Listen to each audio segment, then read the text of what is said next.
personal experience with that on our show. My good friend Angela, who's a supervising producer here, and I went to get mammograms together back in October, okay, for Breast Cancer Awareness Month. And it's something that we had done many times together in the past, but in the last 5 years, she had not gone. In the last 2 years, I had not gone. So we realized, okay, this year we're going to go. This time, she ended up being diagnosed with breast cancer while our cameras were actually rolling. And a few weeks later, she was having chemo, and she's here with us. Angela, tell the, yeah. A lot of people, and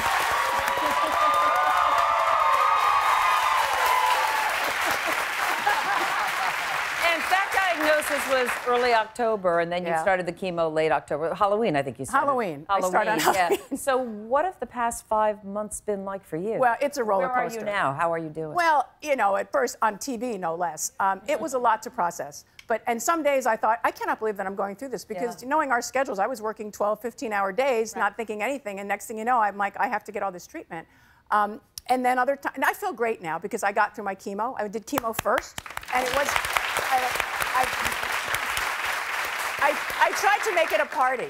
I really did try to make it as festive as possible. I had a lot of support from family and friends, strangers. Carol King, who we've worked with, wrote me an email, and you kept working through it as much as you could. I missed days when I had to have my treatments, my infusions, but mostly I was here. And you kept your hair. I kept my hair by a process. I tried these penguin cold caps. They're very popular in Europe, and more people are using them. They're basically gel-infused caps that get put in a sub-zero degree freezer. And several caps get transferred onto your head during your chemo treatment every 30 minutes. And it's a great distraction. And I thought it was hilarious, actually, because I look like, you know, a cabbage head or something.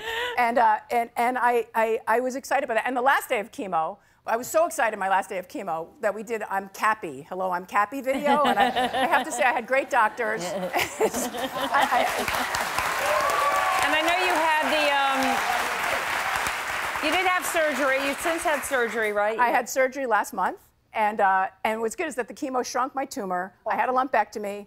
It did not spread to my lymph nodes, which I was happy about. And I feel, look, humbled, obviously, but I feel like I have so much support. You saved my life in this show, so I guess I owe you. Yes, you do. 16 years together, I can't leave now. And I'm completely grateful, and I will never, ever miss a mammogram, a sonogram.